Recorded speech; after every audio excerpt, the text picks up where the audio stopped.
Okay, so hi everyone. Thank you all for being here. Today I'm delighted to introduce you to Matteo Fasiello from the IFT in Madrid. A little background about Matteo. He obtained his master's degree at Chicago University and his PhD at Milan Bicocca University. He also held postdoc positions at the Case Western, Stanford, and Portsmouth University. And now he is a researcher at Instituto de Física Teórica in Madrid. Some of his research interests includes primordial gravitational waves, inflation, non-Gaussianity, inflationary particle content, perturbative approaches on large-scale structures, dark energy, and modified gravity. Today, he's presenting about probing the early universe with primordial messengers. So thank you, Matteo, for accepting our invitation, and you can start your talk when you're ready. All right, thank you very much for the invitation. It is really a pleasure for me to give this talk. It would even be better if I could be in South America, because in my life I've never been, although it's one of my dreams to come to South America, so hopefully soon. But let me start this talk by saying that yes, I'm going to talk about how we can probe the particular content of the very early universe and really have in mind inflation, and how we can do that with primordial messengers. See if I can move this out of the way. Yep. And please feel free to interrupt it at any time, with comments, questions, complaints, whatever you want. I like very much interactive talks. So let me start by reminding you of something you already know. So I'll try and be quick the first couple of slides. Oh, okay, maybe, let's see, it's, okay. All right, so I'm going to talk about inflation. And so remember, we need to accelerate the universe very early on. The reason we do that, or one of the many reasons, is CMB observations. In order to make sense of them, one way out, perhaps the simplest one, is to assume a period of accelerated expansion.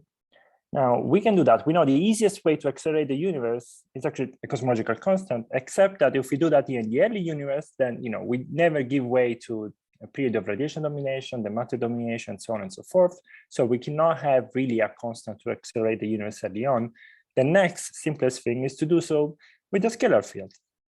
So the potential we associate to the scalar field looks like a cosmological constant for a while, but then eventually gives way to a period not of accelerated expansion. It gives way, it ends inflation, it ends this period of accelerated expansion, and gives way to, let's say, radiation domination, and so on and so forth. Now, the cartoonish picture that I'm giving you in this slide really says that, we look for a flat potential and eventually a steep potential. And that's, it seems like it's a very simplified idea, but it actually works. We can make this slightly more quantitative. So when I was talking about the potential flat, as needing a flat potential, really I'm talking about the first derivative of the potential here. And this, this you can write down as a first roll parameter, epsilon. And we want this potential to stay flat. And one way to do so is to ask the second derivative of the potential actually is flat. So we want inflation to start. We want inflation to last a sufficiently long time, and that imposes condition on, let's say, the potential. And here, this second derivative of the potential, some people will interpret it as the mass of the inflaton field. And so another way of saying that we need an inflation that lasts long enough, 40, 50, 60 efforts, the same way or corresponding statement would be that we need an inflaton that is light, and ideally an inflaton that is naturally light. And we get into that later on. So this is single phase Rolle inflation for you. Let me remind you that even if this works out very well, your background, so you figure out FRW solutions for your background, and you do so essentially with GR plus a scalar field, which is accelerated the universe for you, and you can do it, early in the universe, possibly even late in the universe if you're after some quintessence model, say.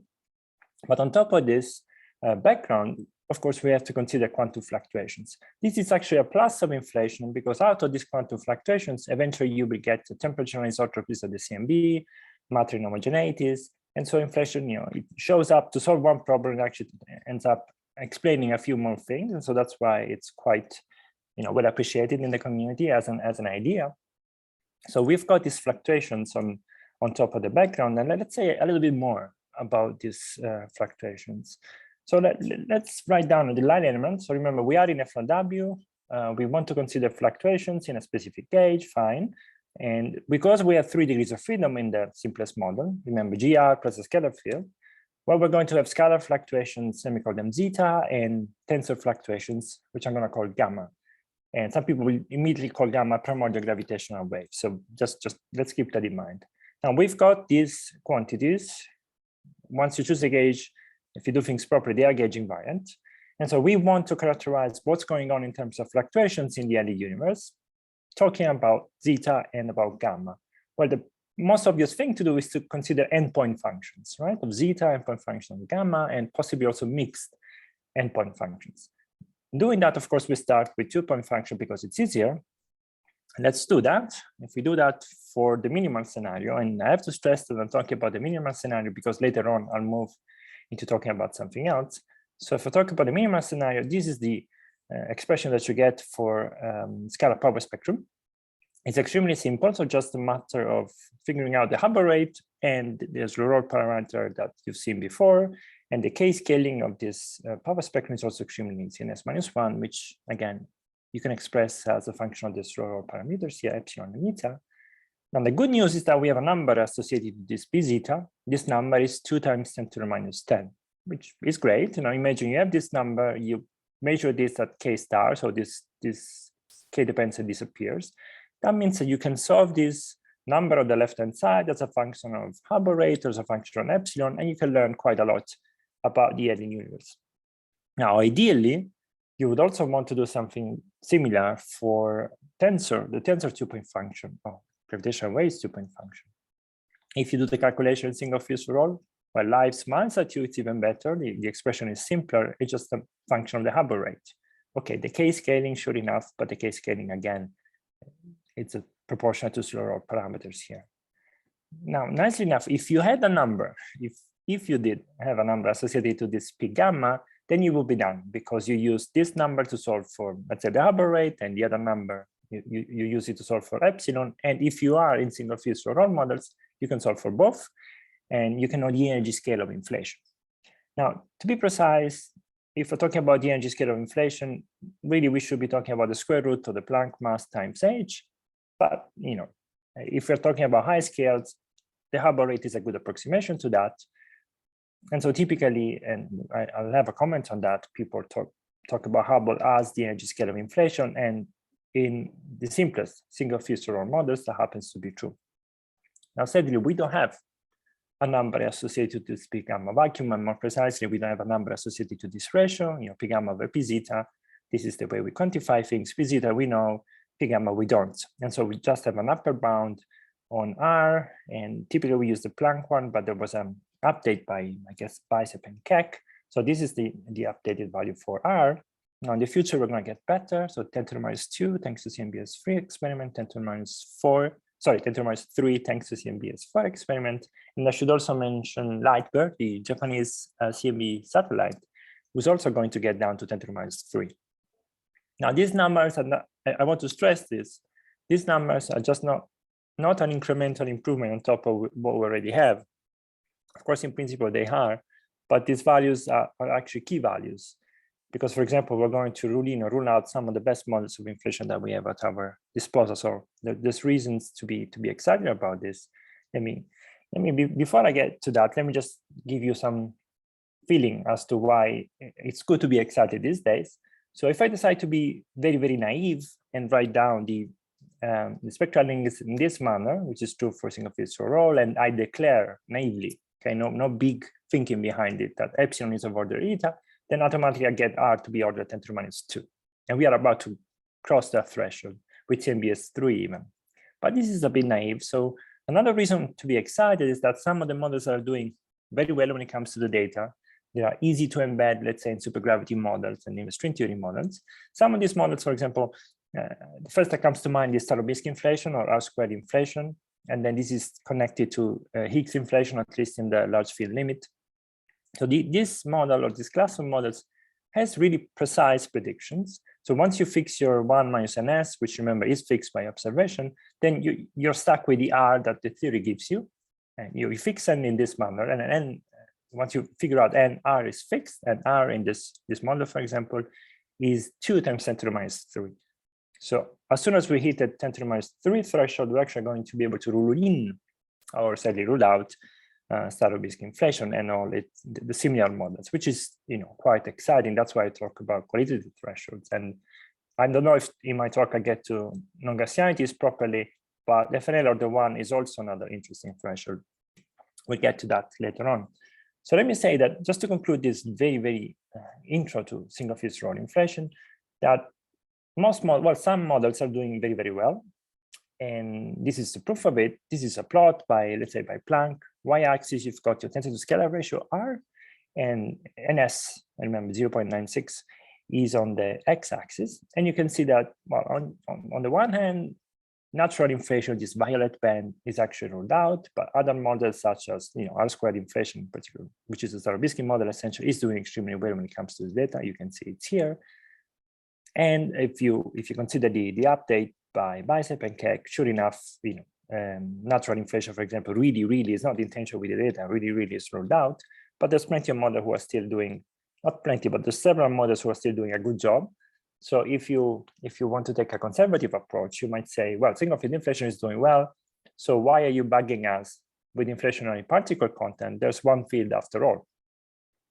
And let me try and convince you that it's worth going beyond the single field scenario. The first reason that I have, it's a matter of being able to back up extraordinary claims with extraordinary evidence. Now, what do I mean by that? Well, if we do detect primordial gravitational waves, a huge part of the community is going to be tempted to declare that we know the energy scale of inflation. The reason, or their reasoning being that, well, if we are in single field for all, as soon as you detect primordial gravitational waves, at least in the simplest model, you do know the Hubble rate, therefore you do know the value of the energy scale of inflation. And that's a huge claim because overnight, as soon as you declare that to be true, every single inflationary observable will be an observer, will be a window on physics at those scales. And if we do detect primordial gravitational waves, and we do assume that that's single fields for all, those scales will be huge, talking about 10 to the 13 or 10 to the 12 GeV. So there's nothing compares to that. And so we really open our windows into extremely high energy particle physics. So this is a huge claim, but we need to back this claim with extraordinary evidence. And the reason I say this is because there are several, even single field models, for which this one-to-one relation between the tensor to scalar ratio, in other words, detecting primordial gravitational waves and having a value for the Hubble rate, is not one-to-one. This relation is not true in those cases. And as soon as you go study multi-field inflation, that's also not true. And so it's important that we also characterize at least compelling models that go beyond this single fields for all idea, figure out what are their predictions. And as soon as we have a gravitational wave detection, then we know what's what. And we know if we're actually likely to be seeing some single fields for all result, detection, or something else.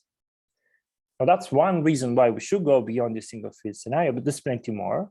So one more is the fact that if you study, let's say, string theory, if you try and figure out an inflationary realization within string theory, and there's a huge literature on the subject, you will find out, well, sure enough, you start with 10 space-time dimensions, then you need to compactify them. And in the process of you compactifying them, you typically end up with many fields, many so-called moduli fields. But these moduli fields are typically scalar fields, and you will find papers, proper papers, with complete agreement with observations that have ordered 50 fields. Now, these are scalar fields, but you can also have, gauge fields, etc., in these constructions. And a multi-field scenario seems to be more likely from the, say, top-down perspective. And so this is yet another reason to study, to go beyond the minimals and the really strictly minimal scenario. But to me, actually, the most important one is the third reason. So it might be true that there are compelling reasons, let's say, from the top-down approach to believe that there's multi-field inflation going on. But if you cannot test it, within 15 years, say, then that's a little less interesting. Now, as it turns out, this possibility actually is testable. And even if you restrict yourself to just primordial gravitational waves as your probe, even if you artificially decide, but there's nothing else I want to do, just primordial gravitational waves, can I test inflationary particle content? Well, this talk is just there to convince you that indeed you can. You can do it. You can figure out something about inflationary particle content by testing primordial gravitational waves. And in order to make my case, I have two approaches. The first one, I will certainly be able to go through all of it. And if there is time, I will talk about a more general approach than this one. This one is a focus one. So in order to make my case, I choose a specific class of inflationary model. This is known as axion inflation or axion gauge field inflation. And again, a specific probe, which is primordial gravitational waves. But I just want to stress at this point that this choice is just dictated by me wanting to go through a relatively simple and I think compelling set of models in a specific observable, which has to do with primordial gravitational waves. You can do more than this. Okay, so that's why all this field is actually quite exciting. But let's go through axial inflation and primordial gravitational waves. Now, the beginning of it all is the model of natural inflation, which you've seen not long ago in my slides. Is actually excluded by data. But nevertheless, it's good to start from this model because it's extremely simple and also compelling. So you've got your GR as our theory of gravity, and then a scalar field with its own potential. Now, long story short, this potential comes from non-perturbative corrections. Otherwise, the potential itself will be flat if you don't consider these corrections. It has a remnant of a shift symmetry. That means essentially that the inflaton mass can be small and can be small naturally because it's protected from large quantum corrections by this symmetry. So you've got a simple model that gives you a mass of the inflaton which is naturally light. We're talking about the eta problem. And as it turns out, the axion decay constant here, F, in this model needs to be very, very large in order for you to have a flat potential. And I just did a couple of plots to show to you that F equal to 1 in Planck units gives you a rather steep potential. F needs to be larger and larger for you to have a flat enough potential. Now, there will be plenty to say about a trans-Planckian axion decay constant, but as I've said, since this model is ruled out, it's not worth to say more about this, but there's plenty of discussion we could have on this possibility. Now, there's a model which is very much connected to natural inflation and actually solves a lot of the issue that come with it. Now, this model was proposed by Adset and Wyman, really is based on natural inflation, except, and this is the orange background I have here, except that they coupled it with gauge fields. Now, why is that, and why is this nice? Well, they coupled it with gauge fields because, as I was saying, the axion inflaton in natural inflation goes down a steep potential. Inflation doesn't last long enough, typically, unless you use a very large axion decay constant. What they did is instead couple this axion to a gauge sector, which, once you write down the equation of motion and study the system, essentially introduces a friction term for this axion. So the axion has a lot of kinetic energy, too much really, but because you're coupling it with another sector, a lot of this energy is dissipated in the gauge sector. So it gives you a dissipation channel for otherwise too steep a potential. So this is the so-called chromonatural inflation, and you wouldn't know it's chromo unless I tell you that these are SU2 gauge fields. So this F should have an A here as a gauge index, and we're talking about SU2 gauge fields. If you've seen this action before, you might have seen also with U1 gauge fields. These are not the fields I'm talking about in these slides, but they are interesting in their own right, and we could talk about them if you're curious, okay? Now, this Lagrange gives you a sub-Planckian axion decay constant, and very interesting, as it turns out, gravitational wave signatures. Perhaps I should comment a little bit on this because I keep on mentioning it. So the point with having F order and Planck much larger and much smaller, there's a couple of points one should make about it. The first one is that people are uneasy with a trans-Planckian axion decay constant because typically one expects all global symmetries to be broken at the Planck scale, and that includes the shift symmetry. So you don't want F to be trans-Planckian for that reason. And the other one, which is slightly more practical, is that whenever you try to figure out an inflationary, actually a string theory realization of inflation, there are successful mechanisms, but all of those actually have F, which is much smaller than Planck. And so you would want to be able to satisfy this condition anyway. So this model does the job. It does the job very well, except for one thing. So this model is in slight tension with the data by Planck, The reason being the following. In order to slow down this action and to make the potential effectively flat, you need to crank up this lambda, give it a very large value, which is fine. It's not really tuning, and we can get into that. But as a result of this large lambda, you have a lot of gravitational waves, so much so that you're very close to saturating the bound on R. So that's why this model is in tension with the data. Now, we do like the model. We do like the model quite a lot. Sorry, Matteo. Yes. May I ask there? Absolutely. So I look at the Lagrangian, and it's not obvious for me why this has interesting gravitational wave signatures. Yes. But you just mentioned that this will produce a larger amount of gravitational waves. Yes, and I have a few slides dedicated entirely on this. So in a couple of minutes I will be there and much more specific than I am right now. Yeah, perfect. Thanks. All right, so keep in mind this model, and let me just say that because it is in tension with the data, but because we in fact really like the gravitational wave phenomenology, which I talked about in a second, we wanted to relieve the tension with the data. And so in order to do so, we kept the entire field content so far, but we actually introduced an extra scalar field, and we asked this scalar field to play the role of the inflaton. Why is that? Well, the reason that we do that is because then the action can just be there, be an action, doesn't have to drive the acceleration.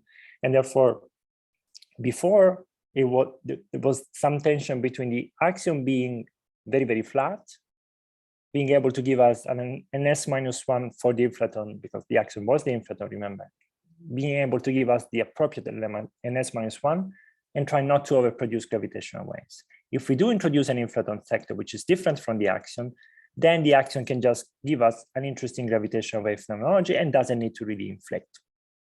There is a price to pay. The price to pay is the extra degree of freedom. One would like to be minimal and not have to introduce it. There are ways around this, but this is the simplest realization that you can think of. Now, all of this has been done just to preserve this gravitational wave phenomenology, so we better get to it. All right, let me get into this gravitational wave phenomenology. First of all, I remind you a couple of things. If I have to consider tensor fluctuations on top of an FRW background, again here, I write the FRW background, I consider the fluctuation. These are the gamma ij, remember the gravitational waves, two polarization states, fair enough. I can write the equation of motion for gamma in whole generality, complete generality. This is always the case. You've got this left-hand side and the right-hand side. Now, this equation works in the minimal single Fasiello scenario. It works out, of course, also in this case. It's a very general equation.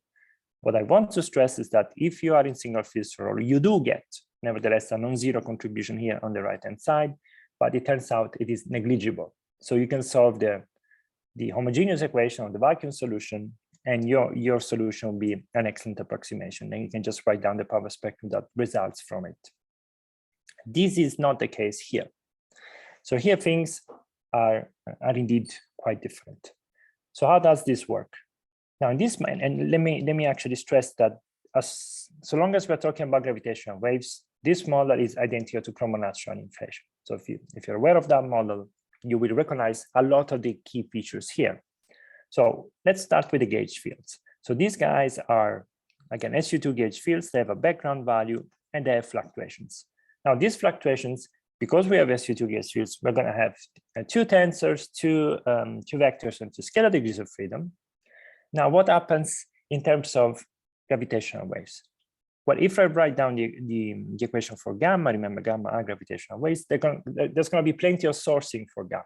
Okay, as I told you before, if we just have an inflaton, that too will source gravitational waves. As it turns out, this contribution, which is proportional to zeta squared or phi squared, so it's very, very small, it is negligible with respect to other contributions. And if we were just for this contribution coming from the inflaton sector, you could just neglect the right-hand side. In fact, that's why I have dots here and not specific contributions. Of course, there are scalars. So here in the Einstein sector, you can put them here. They're also negligible. There are going to be scalar degrees of freedom also in the gauge sector. Those are also negligible. Now, the key difference, especially in the SU2 case, is that now you also have tensor degrees of freedom in the gauge sector. Now, these guys, because they are tensors already at tree level, that they're just there, they can source gravitational waves linearly. So you've got this Tij, which is sourcing gravitational waves at tree level. And you can do the calculation, and there's a decent chunk of the parameter space for which then the source contribution is actually larger than the vacuum contributions that you would have if you completely ignore all of these three. You can easily and rightfully ignore these two. You can no longer ignore Tij in this model. And we'll get to that. We'll have more to say about this in a couple of slides. Matteo? Yes. Just a question. We go back. Maybe Yes. you mentioned it, but here this tensor degree of freedom that comes from the gauge field is because of the way you break the SQ2 symmetry, right? With this delta alpha I, because there you mix gauge indices with space-time indices, and this produces a tensor-like object. Yes. So I have a couple of comments about this. Indeed. So here, in fact, this question tells me that you are familiar with this mechanism, and in fact, it goes back to early work by I think Mohammad Sheikh Jabari in Iran, like 2009, 2010. So this is really exactly the same mechanism, and it allows you, as you were saying, by identifying gauge index and rotation index, to end up with the isotropic solution. Now, one objection that we used to get, we don't get anymore to this, is that, okay, you guys are choosing an isotropic solution, but if I move about a little bit from this isotropy, what's going to happen? In other words, is the isotropic solution an attractor?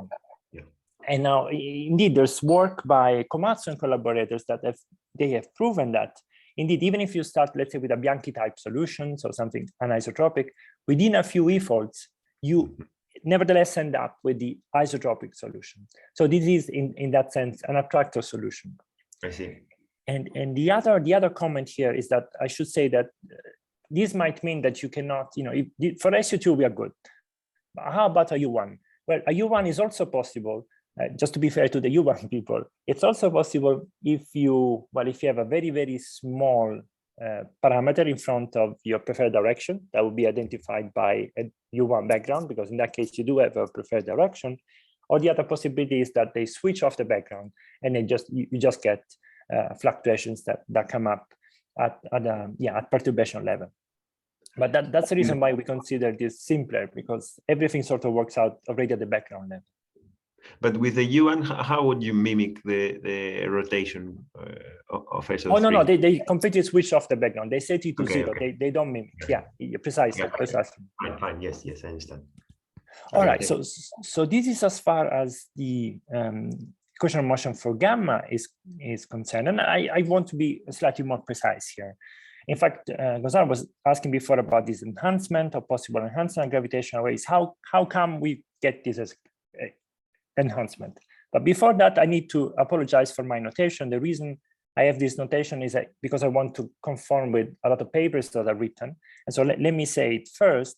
So you see this metric here, I'm calling it psi. I apologize, psi and gamma are basically the same field. So whenever I'm talking about gamma, H, and psi, I'm trying to use the notation that I've seen in papers. And these are all the same, these are all gravitational waves, okay? So if we consider we go to the midst of the problem, we write down the equations of motion. Of course, gamma psi is going to be coupled to T, as we said before, and T is going to be coupled to psi. Fair enough. Now, I should say that as it turns out, once you solve the equation, this right-hand side doesn't really matter, it's negligible. You can solve the equation of motion, the homogeneous equation for this tensor degrees of freedom in the gauge sector. Okay, now the key point here is that depending on your left polarization or right polarization, depending on which one you're solving for, you get a different sign here. And we see, well, that boils down to the Chern-Simons type coupling, and we talk about that, but trust me for the moment that we do have a different sign for T left and T right. What does that mean? Well, the solution is going to be different for one than for the other. And as it turns out, depending on your convention, your left-handed polarization is actually enhanced around your horizon with respect to your right-handed polarization. So fair enough, you've got T left different from T right. Now, if these guys were not sourcing gravitational waves, we wouldn't care so much. But as we have seen before, they do source gravitational waves here, and they source them linearly. And so if the source contribution is actually the leading one, the one that really determines your gravitational wave spectrum, then what happens is that eventually psi left is going to be different from psi right. Or otherwise, gamma left is going to be different from gamma right. And this is by definition a chiral gravitational wave spectrum, which is the whole point and something we can test for. And I should say a couple of things that suggest, do not yet prove, but you'll see later that we can prove it, that this is really coming from the Chern-Simons type coupling, because as you can see here, we've got this psi, which is proportional to lambda chi dot over 2fh, but this lambda chi dot over 2fh here, this lambda chi dot over 2fh really knows about the Chern-Simons type coupling. And in fact, let me just go back to this. You see this lambda? If you set lambda to 0, there's no Chern-Simons type coupling, and everything in front of the minus plus sign, precisely the sort of physics that's making the difference between T left and T right, is coming from there. There is a psi here, there is MQ here, but MQ itself is related to psi. Therefore, everything boils down to what is the Chern-Simons type coupling doing to this physics. It's making T left different from T right, therefore psi left different from psi right. All right. What does that mean at the level of plotting the wave function? Well, if you plot the gauge tensor degrees of freedom, the left-handed polarization in our convention, you see that the blue one, compared to standard behavior, you would just go straight here. I'm plotting here everything as a function of x. X is time. More specifically, x is equal to k tau, with tau being conformal time. Now, what you expect normally is something like what you see for the metric. It goes down, then it doesn't go up. It just goes down and goes straight to a constant. This is not what we see for the Tij left-handed. You see there is an enhancement around the horizon. The horizon is roughly at x is equal to 1. And even the metric itself, because it's coupled to this gauge tensor degrees of freedom, with a little bit of a delay, you see one is here, one is a little bit on the left of it, with a little bit of lag, actually receives an enhancement itself, and then it goes to a constant as it typically does. So the left-handed polarization of primordial gravitational waves is actually enhanced in this system. The fact that it is enhanced, it's interesting for at least two reasons. One is actually the profile, the gravitational wave profile itself, and the other one is chirality. Now, let me tell you why it's quite interesting already at the level of us just having an enhancement to gravitational waves at a specific scale. The reason this is interesting is the following. If I just plot either the power spectrum as a function, the gravitational wave power spectrum as a function of the wave number k, or as most people do actually, I plot the gravitational wave energy density as a function of frequency. These are proportional. So you see one, but you could see the other. It's just the same thing here. I remember this slightly red tilted blue line tells you that indeed in single phase for all, you do have a slightly red tilted gravitational wave spectrum. Now the question is, what happens in these axion gauge field models? Well, what happens is dramatic. Something completely different can happen. You can have a bump-like feature in your gravitational wave spectrum, which is due to that enhancement that you've got into the gauge sector. That Tij enhancement shows up in your gravitational wave profile at specific scales and gives you a bump. Now, this bump, remember, I talked about this model where we added an inflaton sector. That was not particularly compelling, not for me. We took chromonatural inflation and we added an extra scalar sector. That's not particularly compelling because you're introducing extra degrees of freedom. That's not particularly nice. You're not being minimal. At the same time, by accepting that step, you end up with the possibility of having this bump-like feature peaked at very different scales. So you can have a peak at LISA scales, you can have a peak at PTA scales, or even you can have a peak at CMB scales. So price to pay, let's say from the model building perspective, you're using a lot of degrees of freedom, but in terms of signatures, yes, you can move this peak about on the left or on the right in these models. So you have, please. Yeah, sorry. But the Lagrangian that you show doesn't obviously select a scale. it looks everything scale invariant unless you have some, I don't know, some coupling that that changes in Okay, time. so let me let me comment on that. In fact, we can even go back one slide and say what we would expect in one case and what we expect in the other. So in this case, this is even simpler, right? You've got this action that's going down its potential. In this case, the action is the inflaton, right? Now, as this action goes down, the coupling with the gauge sector is trying to dissipate a lot of the energy. And in fact, when the action, you can see that this sort of model will give you actually a blue spectrum. The reason you can see that is because the coupling here, remember when we wrote down the equation of motion, the coupling, once we wrote down the equation of motion, is actually proportional to lambda phi dot over f, okay? Over f action decay constant. So in that case, you've got more and more coupling, more and more dissipation into the gauge sector.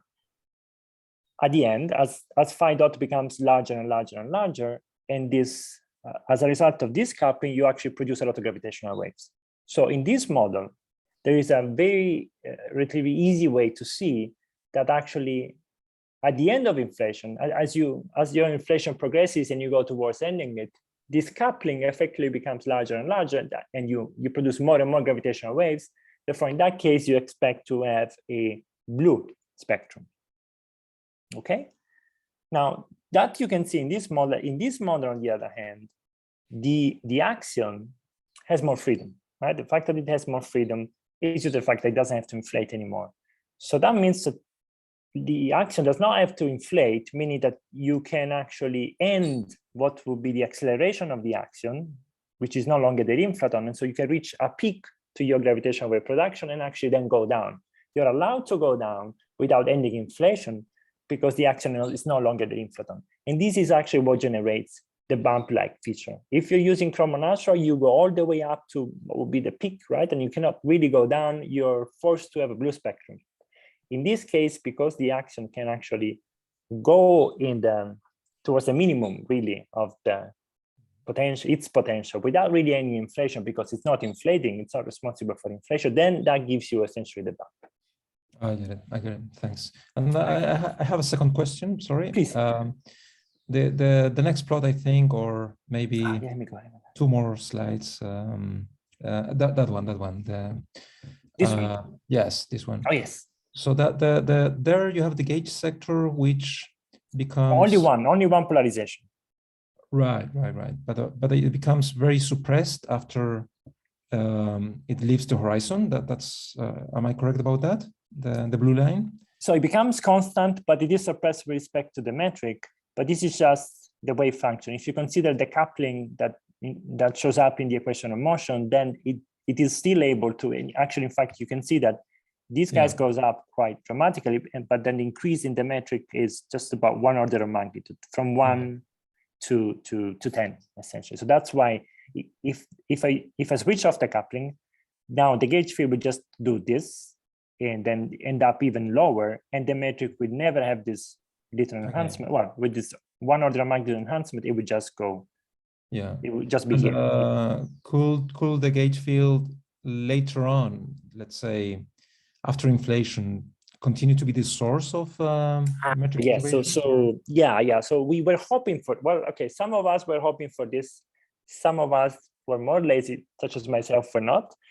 And what happens is that by the end of inflation, before the end of inflation, the gauge field actually decay.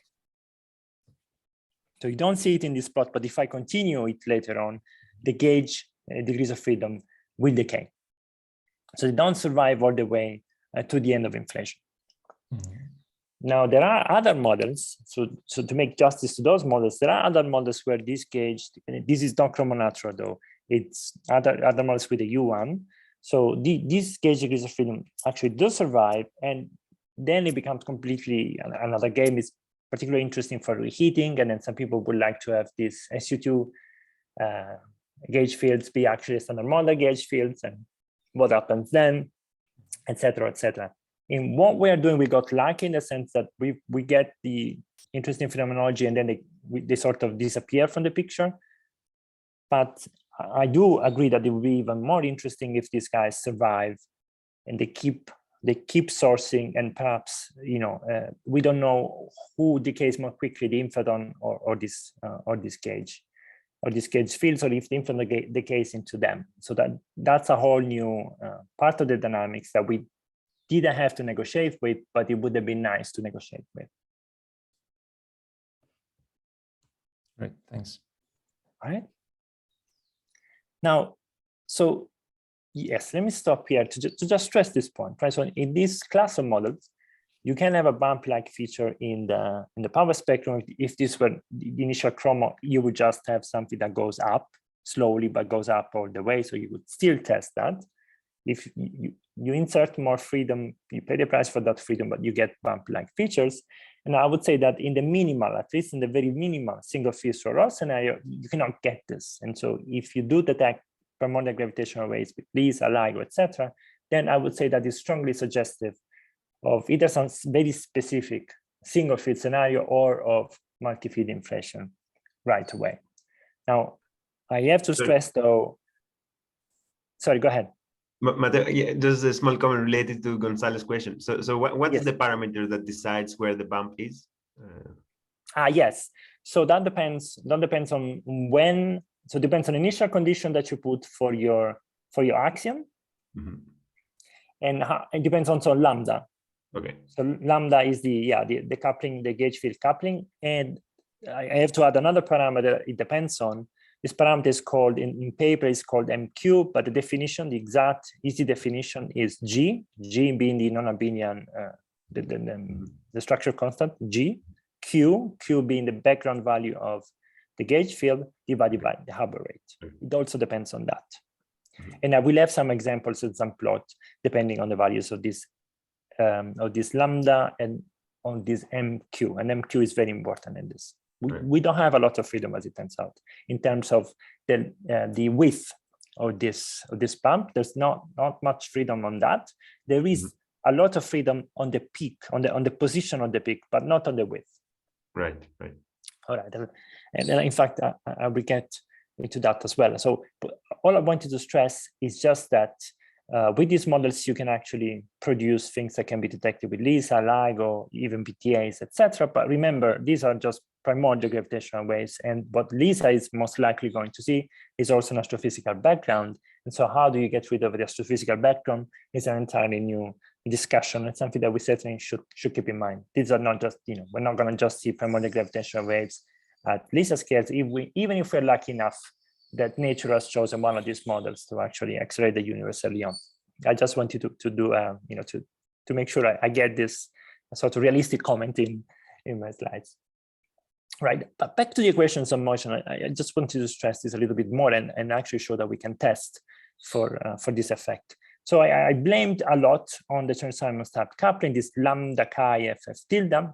Okay, and I already told you that the equation of motion for T has a plus or minus, and the plus or minus has a lambda in front, meaning that it's all to do with this sort of coupling. Now T left is different from T right, gamma left is different from gamma right. Therefore, you've got a chiral gravitational wave spectrum.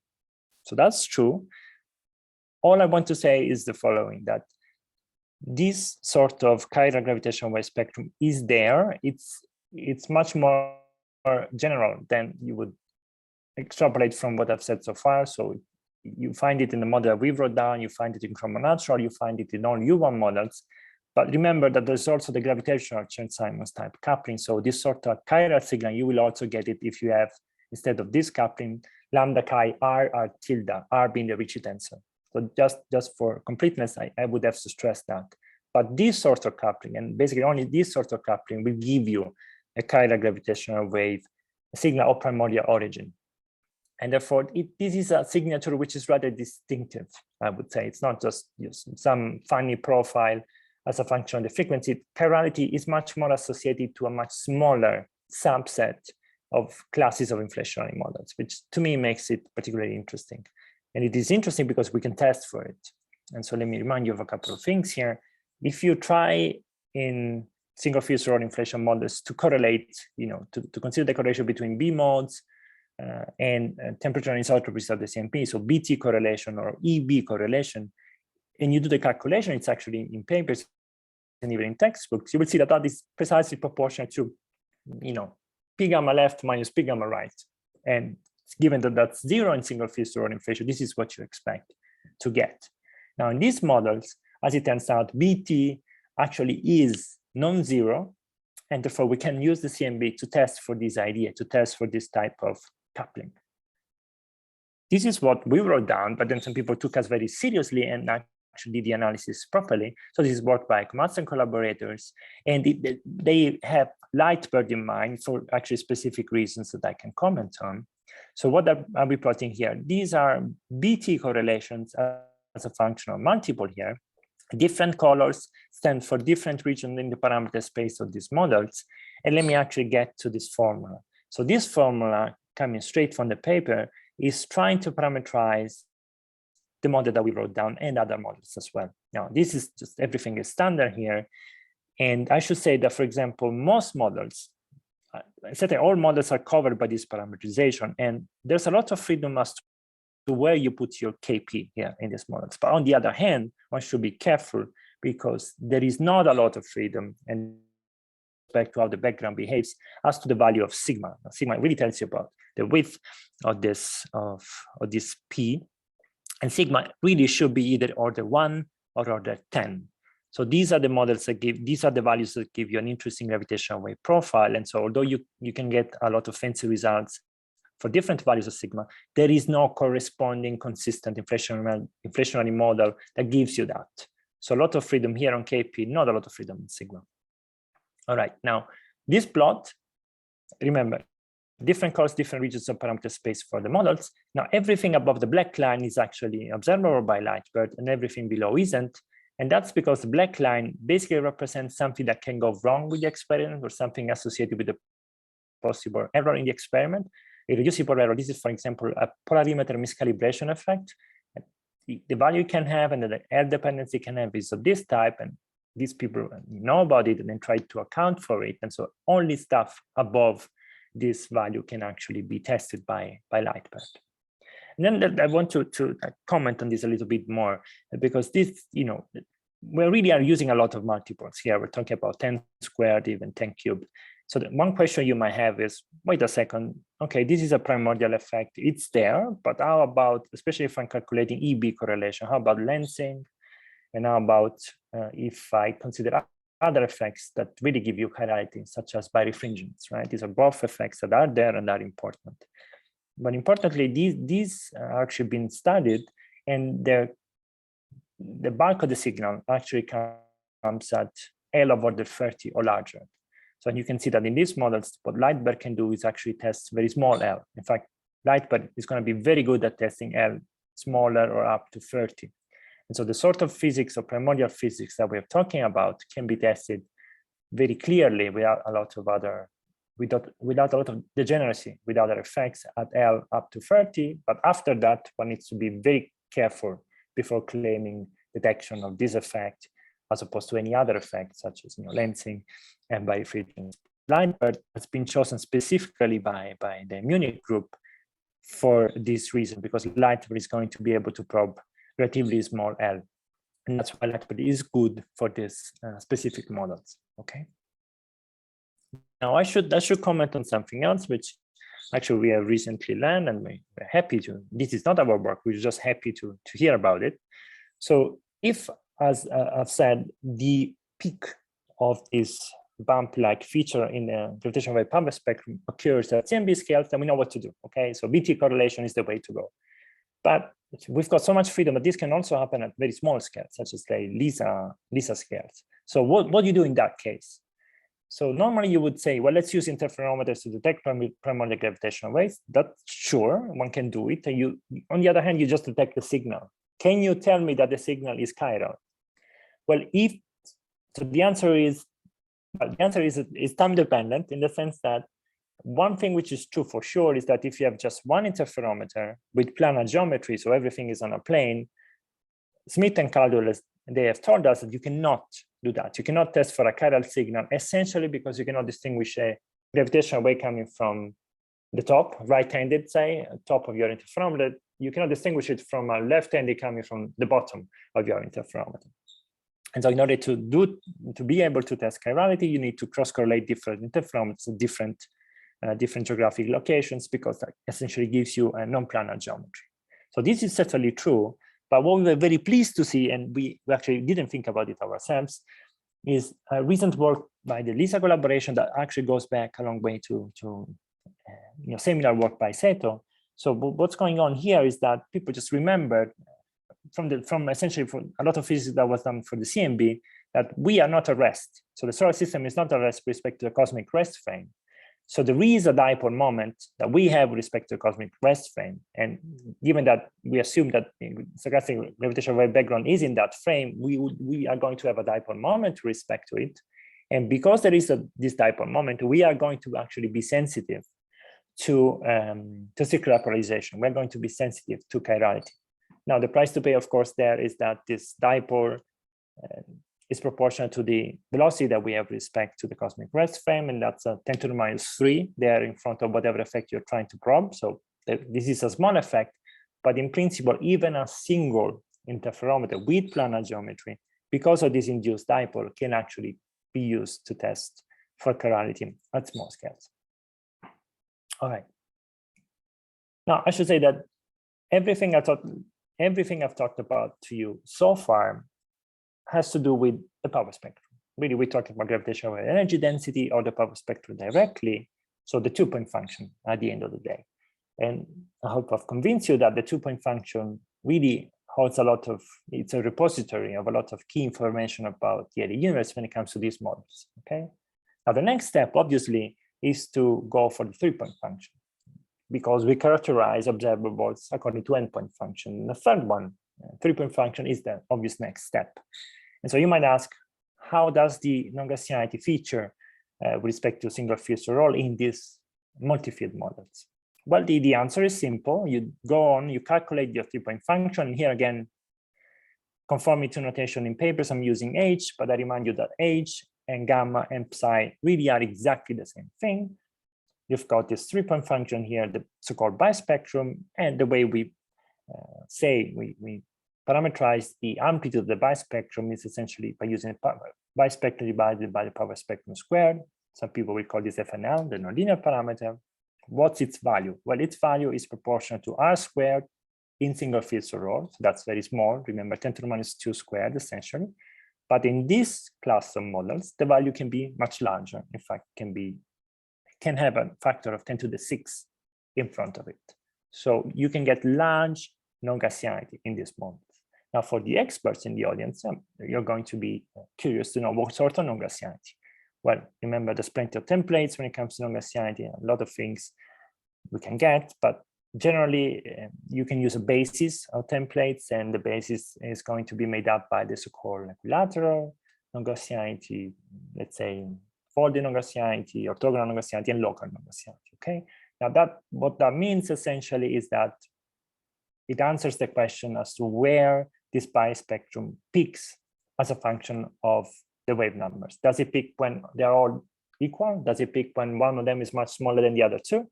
And as this plot shows, it actually peaks when they're all roughly equal, so it peaks in the equilateral configuration.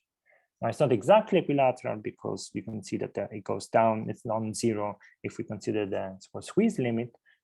But if you can do such a thing as consider a scalar product between different shapes of the bispectrum. And if you do the scalar product, then it's going to be very close to 1 between the actual shape of this model, this class of models really, and the equilateral one. So we get some sort of equilateral non-Gaussianity. And you can see here some of the values that are associated to this plot. This MQ is a famous MQ that knows about the background, which is proportional to GQ over the Hubble rate.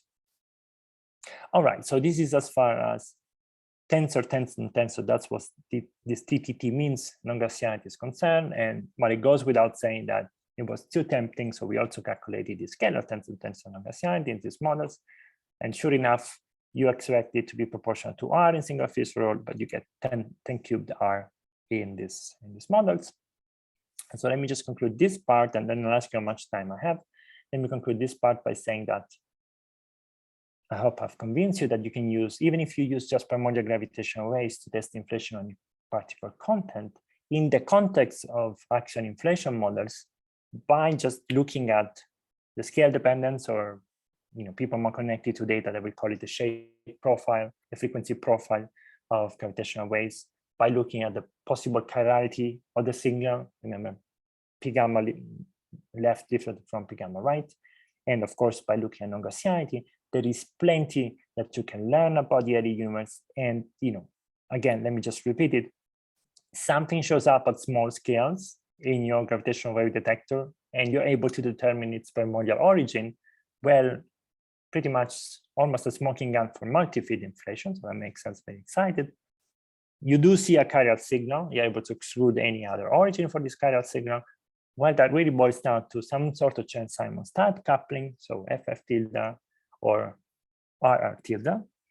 And then you can also test for equilateral non-Gaussianity at large scales. At small scales, you won't be able to do that. And we can talk about it either now or in the comments, because testing equilateral non-Gaussianity at very small scales turns out to be very, very, very hard. It's not as easy as with the CMB.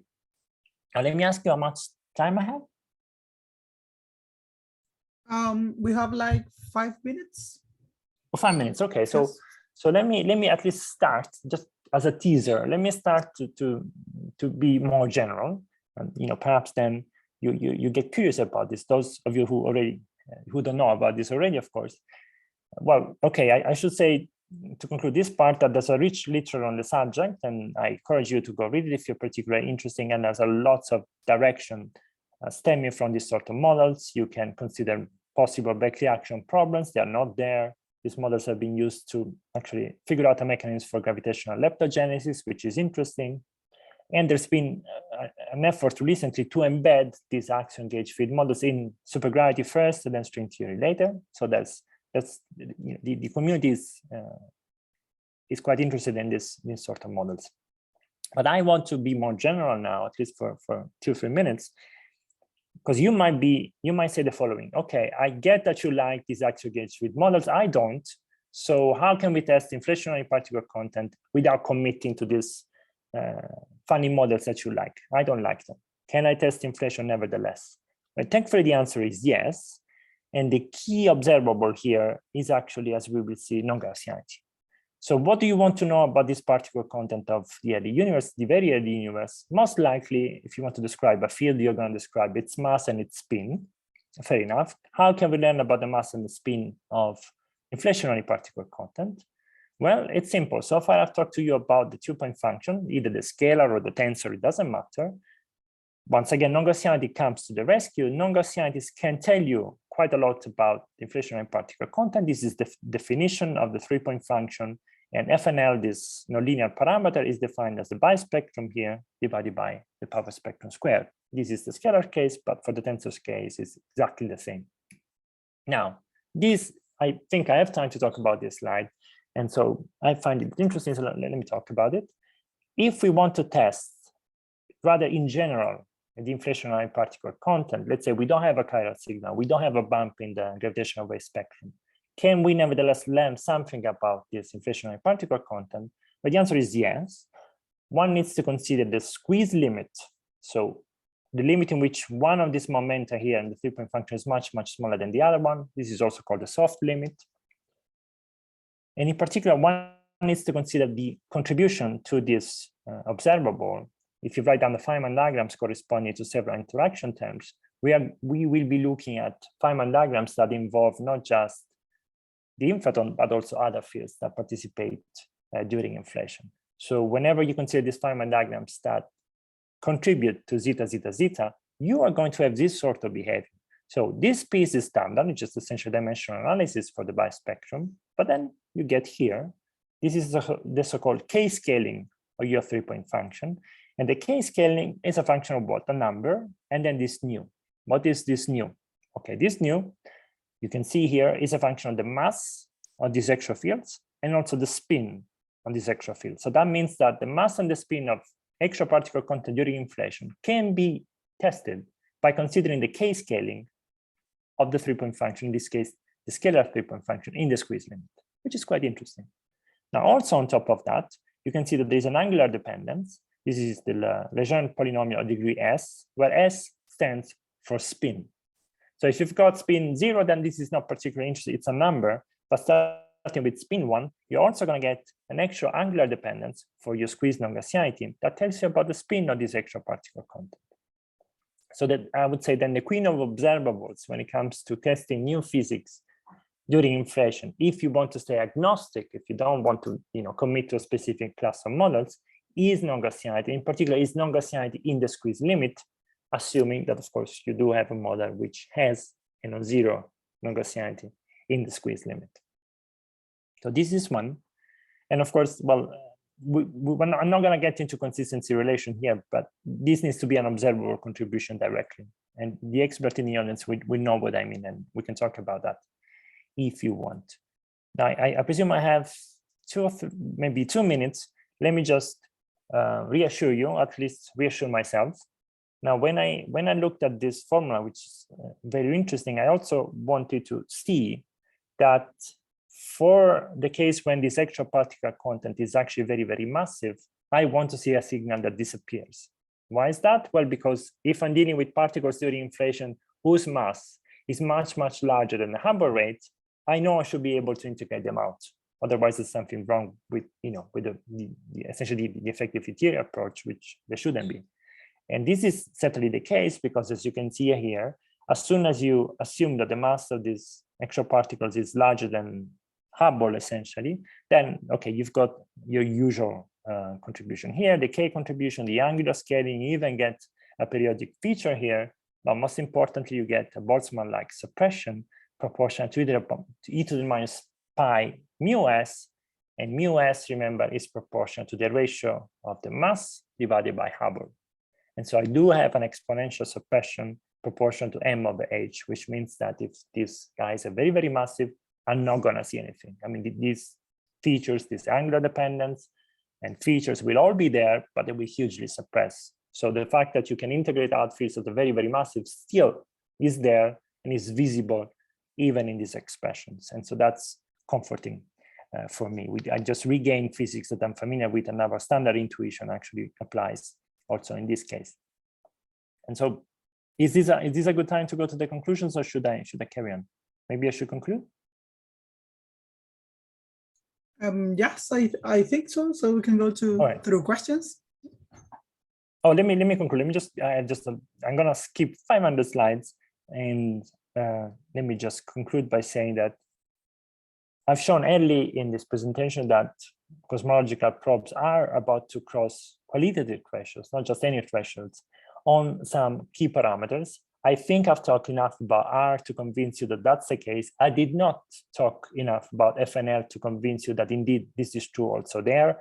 Let me just tell you that typically this FNL, this nonlinearity that knows about inflationary interactions, if the value that we observe, or we detect possibly, is of order 1 or larger, and that's already at risk, considering all the experimental data we have, then we will be tempted to say that it's multi-field inflation, the most likely explanation, whilst FNL much smaller than 1, or 1/10, 10⁻², and smaller, that's associated more with single field Soror models.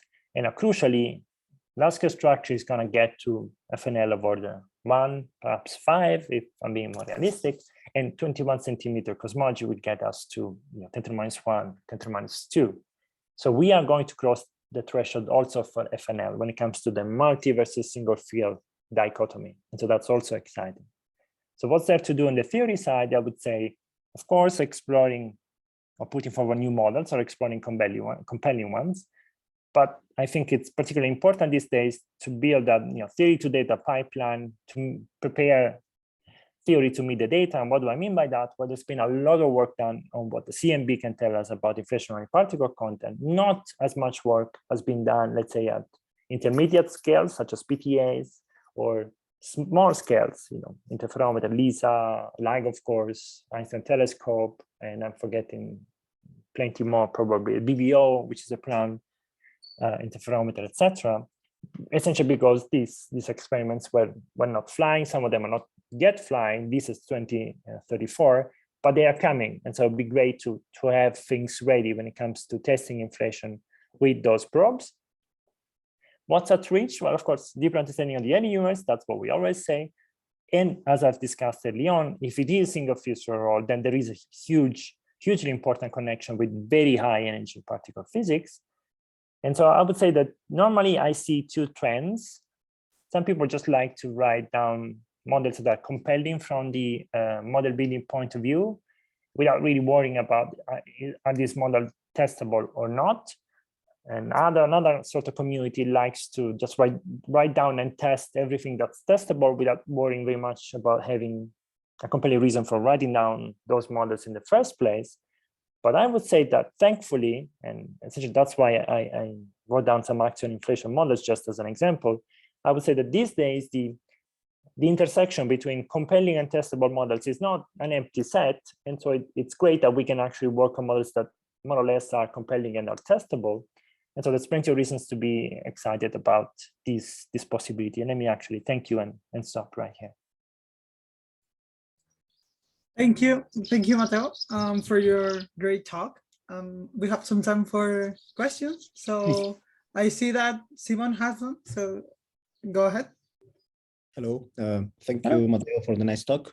Okay. So I was really hoping that you would talk about the spin 2 massive flow system, because I've been spending some time getting some knowledge about it.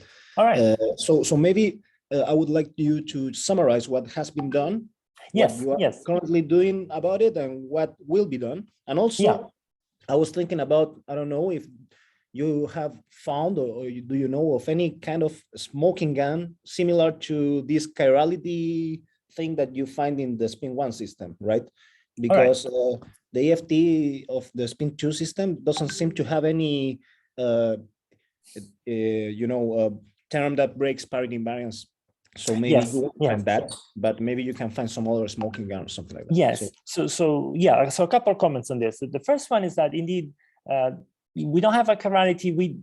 If we decide to be happy with less, we can certainly try and look at this extra angular dependence, right? So the spin 2 will have its own specific angular dependence here.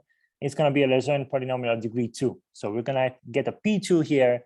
And if we get so good at testing primordial non-Gaussianity in the squeeze limit, even gamma, gamma, gamma, we can get down to figuring out this P2, its angular dependence might be able to tell us about this spin 2. And although you're certainly already familiar with this, I would like to comment on this spin 2 by saying something a little more specific about it. And it's the following fact, right? So the following fact is that, maybe I have it here, yes. So that formula that I've shown in a couple of slides really tells you that, these extra fields can be probed by using the squeeze by spectrum. Okay, because they break consistency relation, this is a technical note. Let me just say that we can probe extra physics.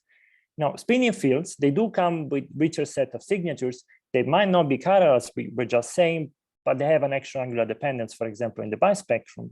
But as you're certainly familiar with the fact that with spin 2 and higher, these spins, these fields have very strong bounds on their mass. So they typically, if we write down a generic model with just gravitational coupling, then these fields must be massive and their mass is order Hubble, which means that typically they decay very quickly and there is not enough time to generate sufficient signatures for us to be able to test them.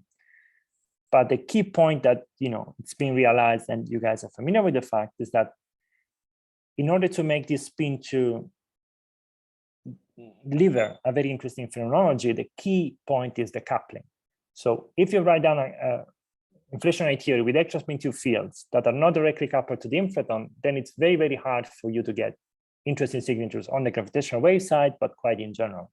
On the other hand, if you couple them directly with the inflaton field, then a lot of things can happen. First of all, okay, you exchange energy between the sectors, but the key point is that because of this direct coupling, these massive spin 2 fields do not decay very, very quickly. They stay alive for much, much longer, and they can give you much more interesting phenomenology.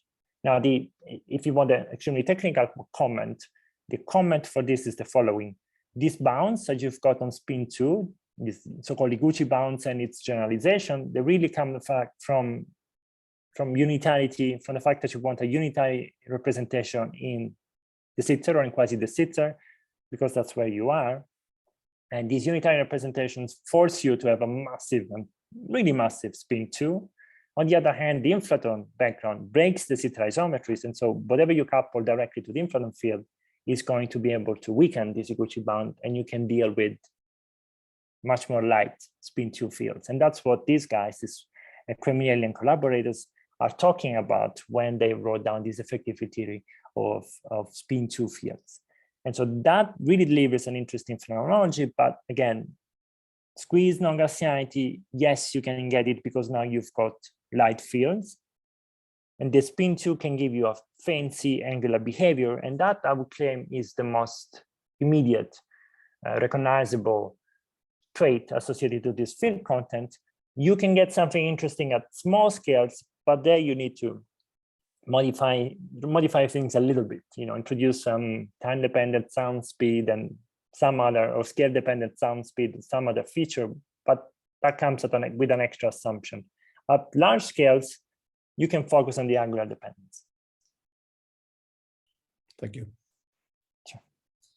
Okay, Speeders has a question. Go ahead. Yeah, so it's kind of related with the higher spin story, but more on the background. So can you play the same game as you did for the vector field and give some background value that respects isotropy to higher spin fields, and then study what happens to gravitational waves in the same manner as you did? So I certainly, yes, 100% with spin 2. Mm-hmm. But if so, and so that's been done. There's my own papers plus Trodden and collaborators, for example, have done this in inflation. So there is an inflationary realization of these extra spin 2 models. They work out pretty fine. I mean, the signatures. So you've got large non-Gaussianity, for example. I mean, you don't have fireworks. I would call, let's say, a chiral signal fireworks, but large non-Gaussianity you do have. And the cosmology, the background works out very well. When it comes to even higher spin, I don't have enough courage to work on those topics. The reason being that if you talk with even more formal people than us, they will tell you, oh, but wait a second, we don't have even a Lagrangian formulation of higher spin fields. And then they send you to read a Vasiliev paper, but there again, the equation of motion are healthy and they work out. But then if you write down a Lagrangian, then apparently that doesn't work. And so, I'd rather they settle those issues and then they give us an email and tell us, now you can work on this. Otherwise, it's quite speculative, I would say. Of course. But I don't blame those people that do. I mean, they get fancy signatures. So no, there's that too. Matteo, I have a question about the first part of your talk. So it was clear to me that you can produce these bumps in the power spectrum for gravitational waves at given scales, right? But does that process leave the power spectrum of scalar perturbations untouched, or it also affects it in some way? Okay, so for the SU2, the power spectrum. So yeah, for the SU2, the hypothesis that we did, and then as initial conditions, and then we verified that stays for the whole duration of inflation, is that at large scales, the epsilon, for example, or the whole energy density is dominated by the contribution of the inflaton, and all the other scalar sector, meaning the one in the axion one, as well as the scalars that are in the gauge sector, are really spectators, right? They don't do anything. Now, and in that case, it's okay. The scalar set doesn't get a lot of contributions. Doesn't get a lot of. It's almost identical to the single fist roll case. All the interesting bits are in the in the tensor sector, that is impossible if you have U1s. So, and this, I would not describe that as a problem. In fact, in the U1, they get something that we cannot get at all. So in the U1, this is impossible because if you draw one Feynman diagram for, let's say, gamma, right? So you've got gamma and then a mu. So the gauge field is sourcing gamma through loops exactly in the same way as it is sourcing zeta. So you've got a zeta, a mu. So in that case, the way you source the scalar sector and the way you source the tensor sector is identical, which means that this enhancement that you get, and you get it also in the U1 case, can actually help you create primordial black holes. In our case, we don't have this symmetry, right? They're not at the same level. We source gravitational waves linearly. We don't source the scalars in the same manner because of what we are assuming about who's driving inflation. And so we have to focus on gravitational waves because there's nothing fancy going on the other side.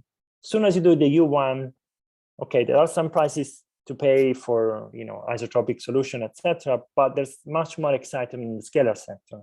And that's why, let's say, plenty of people are looking at those models for primordial black holes, and we can't do anything like that with the SU2. Great. Thanks. Okay. Any more questions?